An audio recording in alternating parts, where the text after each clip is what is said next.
Hello friends, मेरा नाम है ज्योति और मैं आपको पढ़ा रही हूँ फर्स्ट ईयर का टॉपिक फंडामेंटल। पहले की क्लास में हम वाइटल साइन का इंट्रोडक्शन पढ़ चुके हैं। अभी हमारी वाइटल साइन के नेक्स्ट क्लास है टेम्परेचर। टेम्परेचर की क्लास स्टार्ट करने से पहले गाइस, अगर आप लोगों ने चैनल को सब्सक्राइब और क्लासेस को लाइक नहीं किया है तो प्लीज़ सब्सक्राइब करें, लाइक करें और अपने और भी फ्रेंड्स को शेयर करें। साथ ही साथ मेरे और भी फ्रेंड्स हैं इस चैनल पे जो आपको अदर सब्जेक्ट पढ़ा रहे, जैसे फार्मेकोलॉजी, एमएसएन, ये सारी सब्जेक्ट के इन सारी सब्जेक्ट की क्लासेस आपको यहाँ पे मिल जाएगी। साथ ही साथ आपको कंपटीशन लेवल के क्वेश्चन यहाँ पे सॉल्व करवाए जाएंगे और आपको नोट्स भी प्रोवाइड करवाए जाएंगे। सो गाइस, प्लीज़ चैनल को सब्सक्राइब करें, लाइक करें और शेयर करें।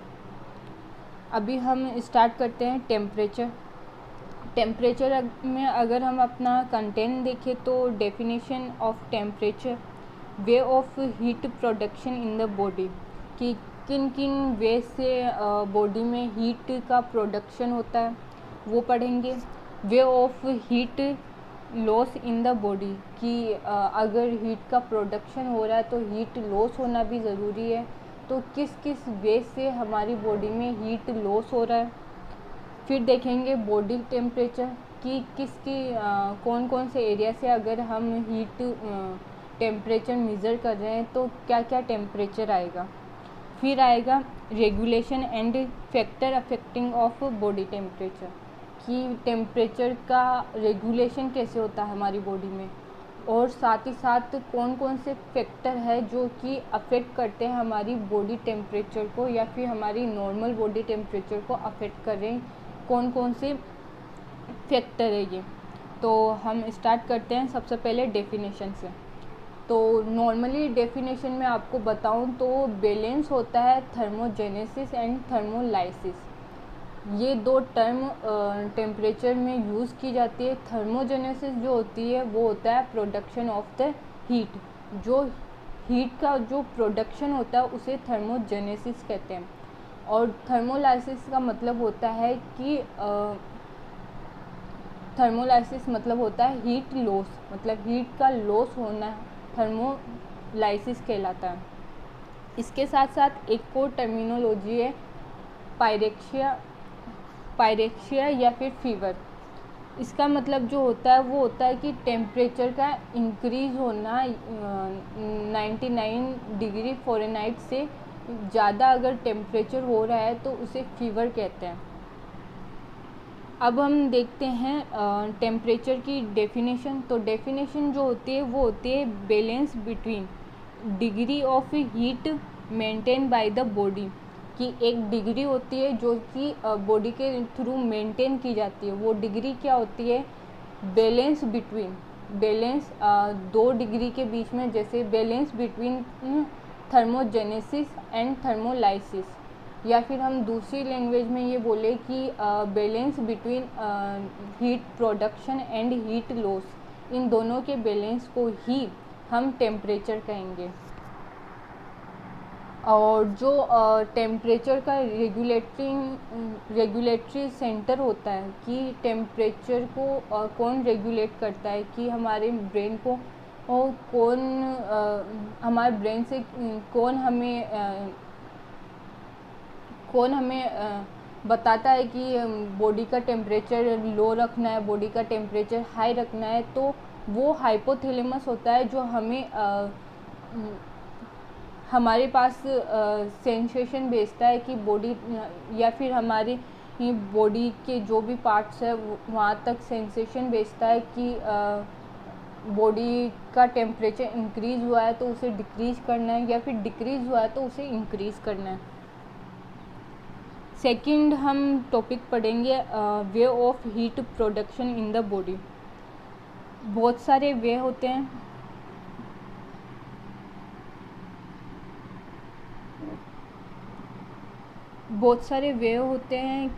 जिसके थ्रू हीट प्रोडक्शन की जा सकती है।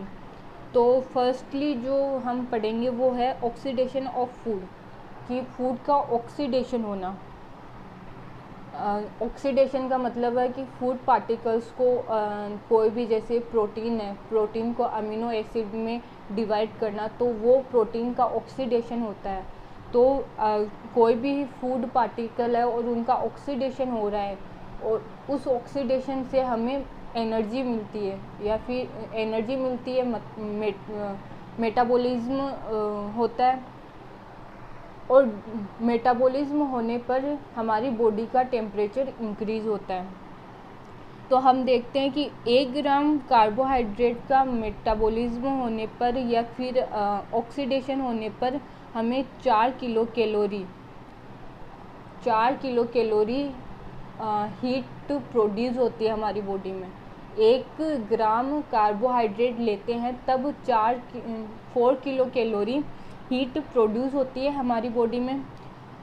1 ग्राम फैट लेने पे 9 किलो कैलोरी हीट प्रोड्यूस होती है, और 1 ग्राम प्रोटीन लेने पर 4 ग्राम किलो कैलोरी हीट प्रोड्यूस होती है।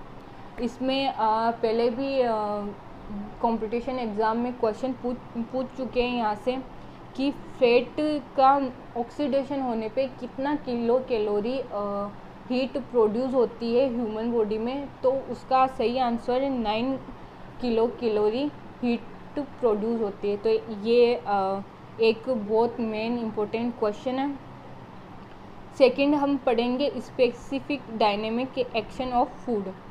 Specific dynamic action of food का मतलब क्या होता है? इसका मतलब होता है कि it is stimulate effect of food on the basal metabolism. Basal metabolism क्या होती है कि जब कोई पर्सन रेस्ट कंडीशन में होता है, कि वो आराम कर रहा है, वो किसी भी तरह की कोई भी एक्टिविटी नहीं कर रहा है, तो वाइटल साइन के फंक्शन के लिए जो बॉडी एनर्जी यूज़ करती है उस रेट को बेसल मेटाबॉलिज्म कहते हैं। सीधा सा मतलब है कि हमारी बॉडी जब हम रेस्ट कंडीशन में होते हैं, तो हमारी बॉडी वाइटल फंक्शंस को मेंटेन रखने के लिए बॉडी की कुछ एनर्जी यूज़ में लेती है। उसी एनर्जी को बेसल मेटाबॉलिज्म कहते हैं। ये बेसल मेटाबॉलिज्म की प्रोटीन अगर हमारी बॉडी में है तो वो 30% होगी, कार्बोहाइड्रेट है वो 6% होगी, फैट होगा वो 4% होगा, और मिक्स्ड डाइट, अगर मिक्स्ड डाइट है तो उसका 12% होगा। फिर आता है एक्सरसाइज। अगर कोई पर्सन हेवी एक्सरसाइज कर रहे हैं तो उसका बॉडी टेम्परेचर इंक्रीज़ होगा। कोई भी पर्सन अगर एक्सरसाइज कर रहा है, जिम में जाके वो एक्सरसाइज कर रहा है, तो उसका बॉडी टेम्परेचर इंक्रीज़ होगा। फिर इमोशंस, स्ट्रॉन्ग इमोशंस जैसे कि एंजाइटी हुई, एक्साइटमेंट हुआ, नर्वसनेस हुआ, ये सब जो होते हैं ये बॉडी टेम्परेचर को इंक्रीज़ करते हैं। बॉडी टेम्परेचर को कैसे इंक्रीज़ करते हैं कि जब कोई पर्सन इमोशनल हो रहा है तो उसका ऑटोनोमस नर्वस सिस्टम जो होता है वो स्टिमुलेट होता है, और ऑटोनोमस नर्वस सिस्टम स्टिमुलेट होने के बाद थर्मोरेगुलेशन की प्रोसेस स्टार्ट होती है, जिसकी वजह से बॉडी का टेम्परेचर इंक्रीज़ होता है। फिर आता है हार्मोनल इफ़ेक्ट। हार्मोनल इफ़ेक्ट में 3 ग्लैंड जो होती है वो तीन ग्लैंड जो होती है वो टेम्परेचर इंक्रीज़ करती है। फर्स्ट होती है जो थायराइड ग्लैंड होती है, सेकंड जो होती है वो एड्रिनल ग्लैंड होती है, एंड थर्ड जो होती है ओवेरियन ग्लैंड होती है। इसमें जो थायराइड ग्लैंड होती है वो एक्टिव होती है जब जब थायराइड ग्लैंड जब एक्टिव होती है तब थायरोक्सिन हार्मोन का लेवल इंक्रीज होता है। और थायरोक्सिन हार्मोन का अगर लेवल इंक्रीज होगा तो हीट प्रोडक्शन का लेवल भी इंक्रीज होगा। साथ ही साथ फिर जो एड्रिनल ग्लैंड से 2 हार्मोन एक्सक्रिएट होते हैं। फर्स्ट होता है एपिनेफ्रिन, सेकंड होता है नॉर एपिनेफ्रिन। जो एपिनेफ्रिन होता है वो हीट प्रोडक्शन में हेल्प करता है। ओवेरियन हार्मोन जैसे कि प्रोजेस्टेरोन जो होता है वो भी हीट प्रोडक्शन में हेल्प करता है। लेकिन ओवेरियन हार्मोन तभी हीट प्रोडक्शन करता है जब ओव्यूलेशन की कंडीशन आती है।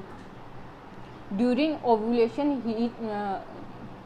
ओव्यूलेशन टेम्परेचर इंक्रीज होता है।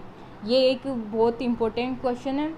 यहाँ पे ये क्वेश्चन पहले भी प्रीवियस एग्ज़ाम में आ चुका है कि ओवेरियन हार्मोन प्रोजेस्टेरोन जो टेम्परेचर इंक्रीज करता है किस टाइम पर करता है। तो ओव्यूलेशन के टाइम पर ओवेरियन हार्मोन जिसे हम प्रोजेस्टेरोन कहते हैं वो बॉडी का टेम्परेचर इंक्रीज कर देता है।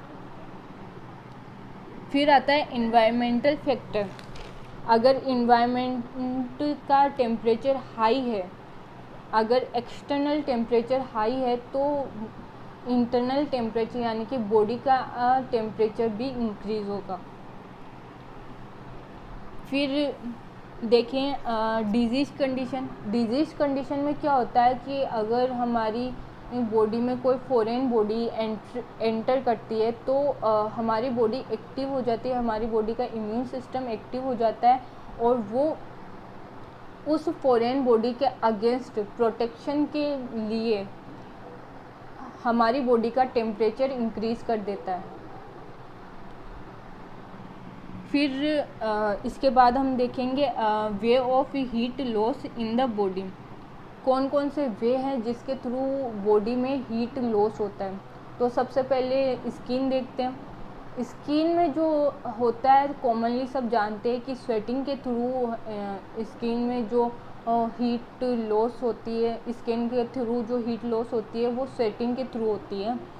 लेकिन इसमें 4 प्रोसेस होती है जिसके थ्रू हीट लॉस होती है। फर्स्ट होती है वो होती है कंडक्शन जो होता है वो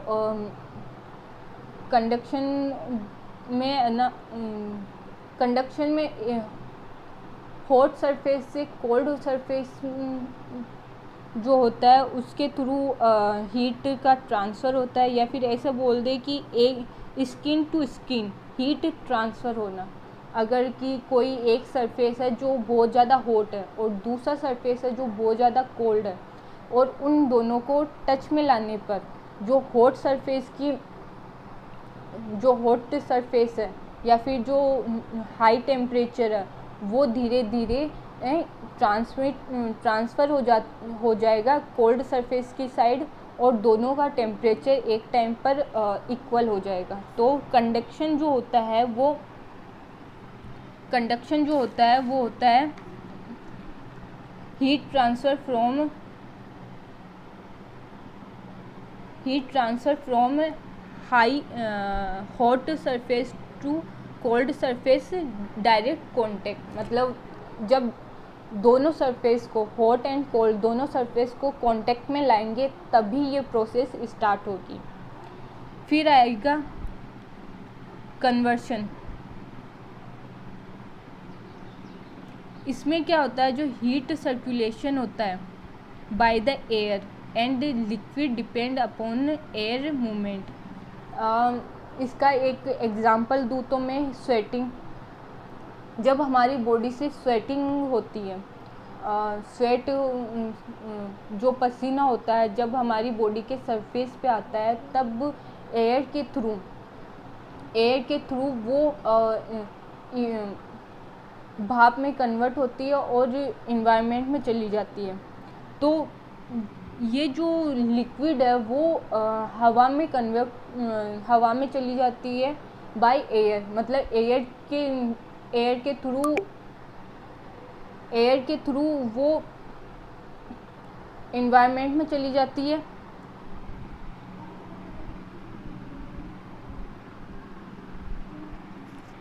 फिर थर्ड आता है इवापोरेशन। इवापोरेशन जो प्रोसेस है वो होती है liquid state is change in the vapour, मतलब जो लिक्विड होता है वो भाप में कन्वर्ट हो जाता है, उसे इवापोरेशन कहते हैं। ये एक प्रोसेस होती है जो कि किसी पदार्थ या लिक्विड का भाप में चेंज हो जाना। फिर आता है रेडिएशन।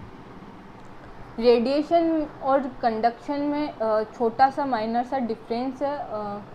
इन दोनों में हीट ट्रांसफ़र हो रही है, कोल्ड मतलब हीट सरफेस से कोल्ड सरफेस में जो टेम्परेचर है वो कन्वर्ट हो रहा है। जो कंडक्शन होता है उसमें दो सरफेस कनेक्ट होती है, लेकिन रेडिएशन में दो सरफेस कनेक्ट नहीं होती है, लेकिन फिर भी हीट का ट्रांसफ़र होता है one surface to another surface. फिर आता है लंग्स। यहाँ पे एक मेन क्वेश्चन होता है कि सबसे ज़्यादा किस प्रोसेस के थ्रू हीट का लॉस हो रहा है, कि कौन सी प्रोसेस ऐसी है जहाँ पे हीट लॉस सबसे ज़्यादा होता है। तो इसका आंसर जो होता है वो होगा लंग्स में 300 ml हीट लॉस होता है। रेस्पिरेशन के दौरान जब हीट लॉस होता है उसका अगर हम एक वैल्यू निकालें तो वो 300 ml होती है। और जो रेडिएशन होता है, रेडिएशन के थ्रू 60% हीट लॉस होती है। कंडक्शन के थ्रू 3% सबसे कम जो हीट लॉस होती है वो कंडक्शन के थ्रू होते हैं। और इवापोरेशन के थ्रू 22% होती है, कि कंडक्शन के थ्रू 3% हीट लॉस होती है, रेडिएशन के थ्रू 60% हीट लॉस होती है, इवापोरेशन के थ्रू 22% होती है। और फिर हम देखें तो लंग्स रेस्पिरेशन के थ्रू 300 ml हीट लॉस होती है। अब हम पढ़ेंगे सेकंड वे जिसके थ्रू हीट लॉस होती है। तो लंग्स के थ्रू कैसे होती है? लंग्स के थ्रू जब हम एयर को इनहेल करते हैं तो वो हवा वार्म होती है, गर्म होती है। जब हम गर्म हवा इनहेल करते हैं तो वो हमारे लंग्स टिश्यू में जाती है और वहाँ से CO2 कन्वर्ट होती है। और फिर जब हम एक्सहेल करते हैं तो वो जो एयर हम एक्सहेल कर रहे हैं वो होती है कूल एयर। तो लंग्स के थ्रू भी हीट लॉस होता है, और सबसे ज़्यादा लंग्स के थ्रू ही हीट लॉस होता है। फिर आता है किडनी जो होता है, किडनी हमारी बॉडी में फिल्ट्रेशन का काम करती है। फिल्ट्रेशन के थ्रू यूरिन बनता है। जब हम यूरिन पास आउट करते हैं तो फील किया ही होगा कि जो यूरिन होता है वो वार्म होता है, गर्म होता है। तो थ्रू यूरिन के थ्रू भी हीट लॉस होता है। ऐसे ही बोवेल के थ्रू डेफिकेशन के टाइम जब स्टूल पास आउट करते हैं तो स्टूल से भी हीट लॉस होता है। फिर हम टेम्परेचर देखें, नॉर्मल बॉडी टेम्परेचर। तो ओरल से अगर हम टेम्परेचर लेंगे लगभग ओरल, रेक्टल एंड एक्जिला, इन तीनों से ही थोड़ा थोड़ा वेरिएशन होता है टेम्परेचर में। तो वो वेरिएशन हम यहाँ देखेंगे। ओरल से जब हम लेंगे तो 98.6 डिग्री फ़ारेनहाइट आता है।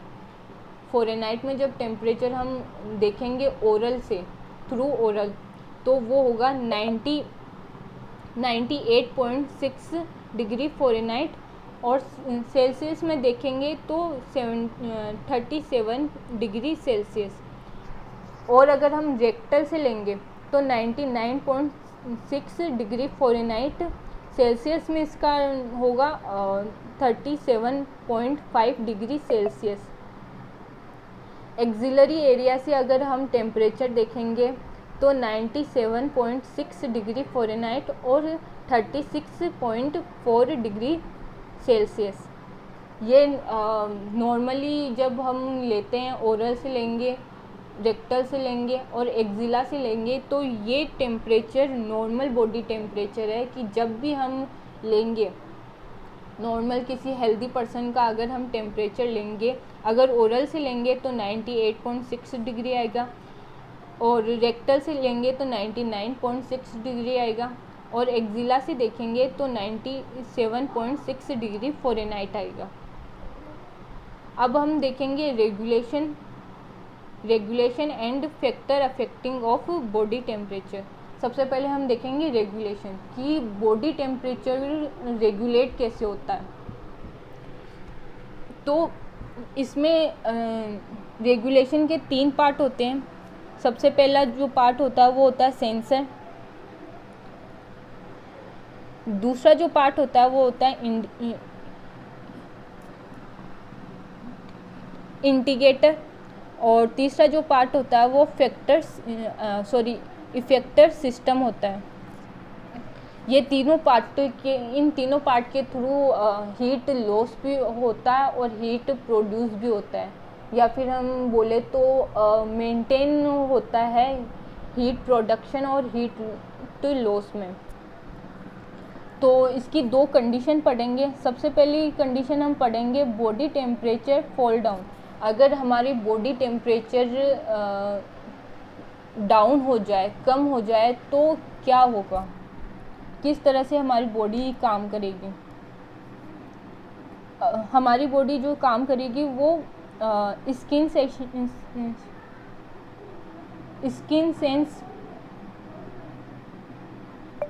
सेंस से जो इम्पल्स है वो ट्रांसमिट होंगे, और वो जो ट्रांसमिट हुए इम्पल्स उनकी वजह से स्टिमुलेट होगा anterior part of hypothalamus, hypothalamus का एंटीरियर पार्ट स्टिमुलेट होगा। किस वजह से कि हमारी बॉडी टेम्परेचर डिक्रीज़ हुई, डाउन हुई, तो डाउन होने पर हमारी स्किन से इम्पल्स जाएंगे ब्रेन के पास इम्पल्स जाने पर जो हाइपोथैलेमस का एंटीरियर पार्ट होता है वो स्टिमुलेट होगा, और जब एंटीरियर पार्ट स्टिमुलेट होगा तो हाइपोथैलेमस क्या करेगा। हाइपोथैलेमस में के एंटीरियर पार्ट में भी 2 सेंटर होते हैं टेम्परेचर के लिए, टेम्परेचर रेगुलेशन के लिए 2 सेंटर होते हैं। जो फर्स्ट सेंटर होता है वो होता है हीट लूजिंग सेंटर। जो फर्स्ट सेंटर होता है वो हीट लूजिंग होता है, और सेकंड जो होता है वो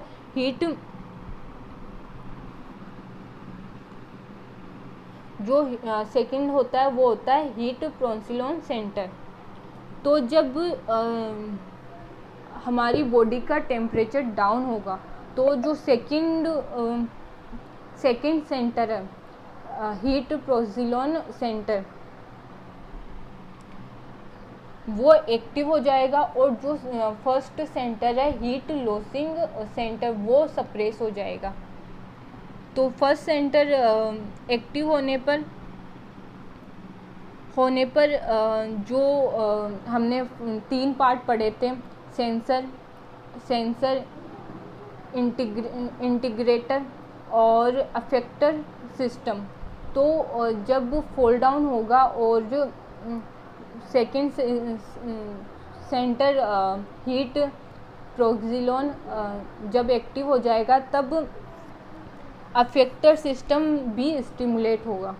अफेक्टर सिस्टम के स्टिमुलेट होने के बाद सिंपैथेटिक नर्व सिस्टम एक्टिव हो जाएगा, और सिंपैथेटिक नर्वस सिस्टम के एक्टिव होने पर वेजोकॉन्स्ट्रिक्शन होगा।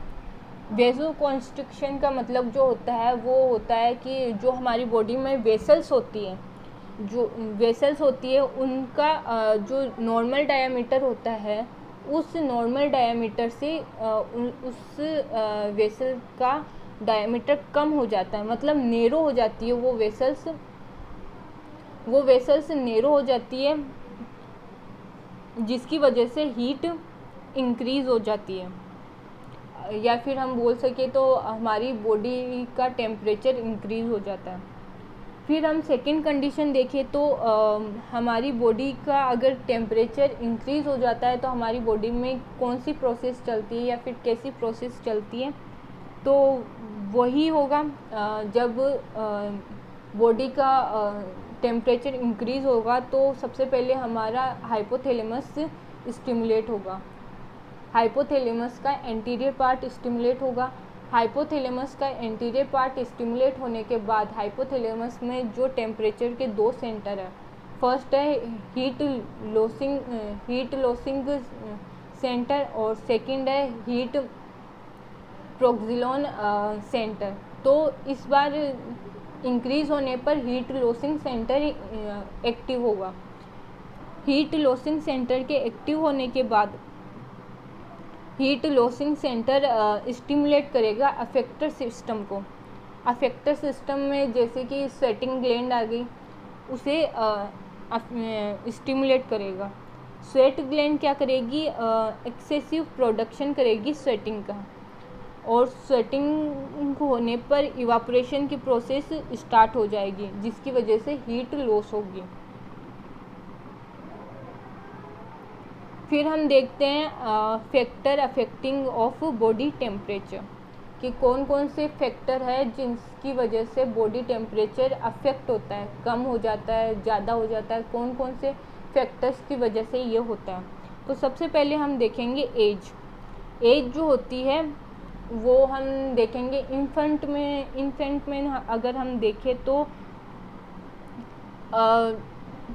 बॉडी टेम्परेचर डिक्रीज़ होता है। क्यों होता है, क्योंकि उनमें थर्मोरेगुलेटरी सेंटर जो होता है वो इनमेच्योर होता है, क्योंकि इन्फेंट जो होता है वो मिच्योर नहीं होता, उसके बहुत से ऑर्गन ऐसे होते हैं जो मिच्योर नहीं होते हैं, वो धीरे धीरे जैसे जैसे ग्रोथ करते हैं वैसे वैसे उनके ऑर्गन या फिर उनका जो सिस्टम होता है वो ग्रोथ करता है। तो जो इन्फेंट होते हैं उनका बॉडी टेम्परेचर डिक्रीज होता है, क्योंकि उनका थर्मो रेगुलेटरी सिस्टम जो होता है वो इनमेच्योर होता है। इसी के साथ साथ अगर हम देखें तो ओल्ड एज में अगर हम देखें तो इनका भी जो इनकी 65 से 75 की एज में जो होता है इनकी हीट डिक्रीज़ होती जाती है, क्योंकि ये बहुत कम एक्टिव होते हैं। जो ओल्ड एज के पर्सन होते हैं वो बहुत कम एक्टिव होते हैं। इनके हाई रिस्क होता है हाइपोथर्मिया का, मतलब हाइपोथर्मिया का रिस्क होता है। हाइपोथर्मिया मतलब होता है कि लो ऑफ बॉडी टेम्परेचर। तो हाइपोथर्मिया किन वजह से हो सकती है, तो फर्स्ट है ड्यू टू लेस एक्टिव, मतलब जो ओल्ड पर्सन होते हैं वो बहुत ही कम एक्टिविटी करते हैं अपनी दिनचर्या में। फिर आता है लॉस ऑफ सबक्यूटेनियस, और थर्ड आता है इनएडिक्वेट डाइट। ओल्ड एज में जो होती है वो मतलब ओल्ड एज के जो पर्सन होते हैं उन्हें भूख बहुत कम लगती है या फिर वो डाइजेस्ट नहीं कर पाते हैं, तो इसकी वजह से मेटाबॉलिज्म में एक्टिविटी कम होगी, और अगर मेटाबॉलिज्म में एक्टिविटी कम होगी तो टेम्परेचर भी कम होगा बॉडी का। फिर आता है डायूरेनल वेरिएशन, इसे डायूरेनियल वेरिएशन भी कह सकते हैं। साथ ही साथ इसे सर्केडियन रिदम भी कह सकते हैं। तो इसका मतलब क्या होता है कि जब मॉर्निंग टाइम होता है, जब कोई भी पर्सन सुबह सुबह उठता है तो थोड़ा आलसी होता है, एक्टिविटी बहुत कम करता है। तो अगर एक्टिविटी बहुत कम करेगा तो बॉडी टेम्परेचर भी बहुत कम होगा। लेकिन जैसे जैसे दिन मॉर्निंग से इवनिंग होती है तब तक उस पर्सन की एक्टिविटी इंक्रीज़ होती है, वो खाना खाता है तो उसका डाइजेशन, उसका मेटाबॉलिज्म भी इंक्रीज़ होता है, साथ ही साथ एक्टिविटी बढ़ती है।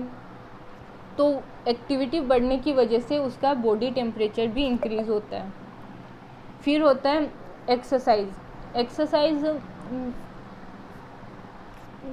एक्सरसाइज का हमने पहले भी देखा है कि हेवी एक्सरसाइज करने पर अगर कोई भी पर्सन एक्सरसाइज कर रहा है तो उसकी वजह से बॉडी टेम्परेचर इंक्रीज़ होगा। बॉडी टेम्परेचर कितना इंक्रीज़ होगा वो भी यहाँ पे देख लेते हैं। तो बॉडी टेम्परेचर में वेरिएशन आ सकता है 38.6 डिग्री सेल्सियस से 39.6 डिग्री सेल्सियस, मतलब 38.6 डिग्री सेल्सियस से 39.6 डिग्री सेल्सियस तक बॉडी टेम्परेचर का इंक्रीज़ हो सकता है। और फ़ारेनहाइट में देखें तो 101 degree Fahrenheit to 104 degree Fahrenheit, ये टेम्परेचर वेरिएशन है कि अगर एक्सरसाइज करेंगे तो कितना बॉडी टेम्परेचर इंक्रीज़ होता है। फिर हम देखेंगे हार्मोन, जो हार्मोन हमने पढ़े थे, थायराइड ग्लैंड से सीक्रेट होने वाला थायरोक्सिन हार्मोन, ओवेरियन ग्लैंड से सीक्रेट होने वाला प्रोजेस्टेरोन हार्मोन।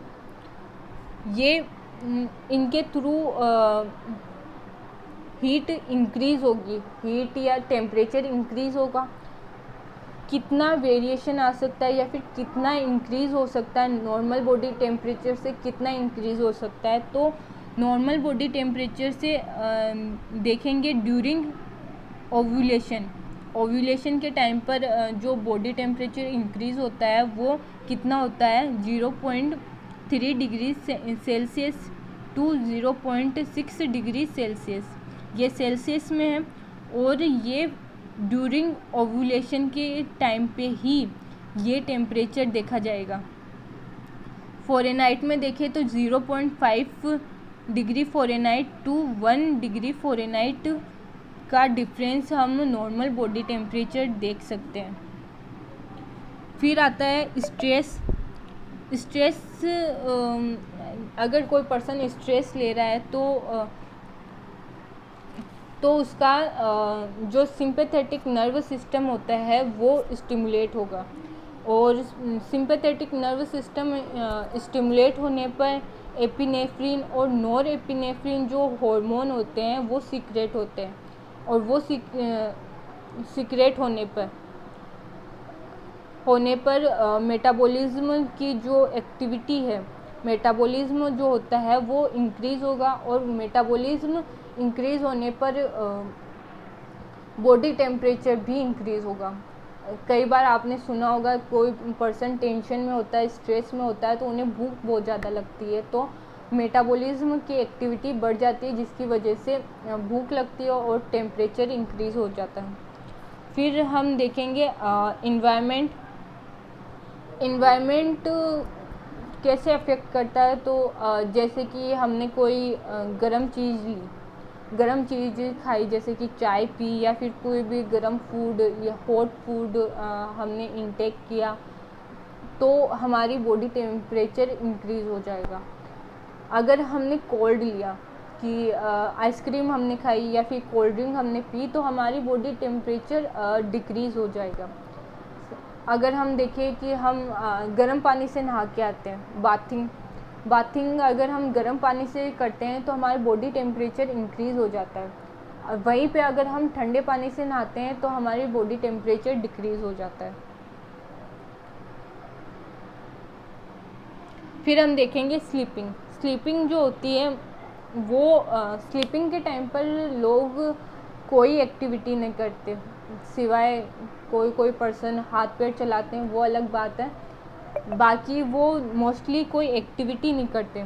अगर एक्टिविटी नहीं होगी तो मेटाबॉलिज्म नहीं होगा, मतलब लेस मेटाबॉलिज्म होगा, बहुत कम मेटाबॉलिज्म होगा। और अगर कम मेटाबॉलिज्म होगा तो कम बॉडी टेम्परेचर होगा। फिर आएगा फास्टिंग। फास्टिंग जो लोग फास्ट करते हैं, जैसे कि 16 सोमवार, ऐसे अगर जैसे गर्ल्स में ये देखा जाता है फास्टिंग बहुत ज़्यादा करती हैं, तो फास्टिंग के समय जो फूड होता है वो बहुत कम खाते हैं। अगर फूड नहीं खाएंगे तो मेटाबॉलिज्म नहीं होगा, अगर मेटाबॉलिज्म नहीं होगा तो बॉडी टेम्परेचर इंक्रीज नहीं होगा। ये आज के टॉपिक यहीं ख़त्म होता है। इसके बाद हम देखेंगे थर्मामीटर।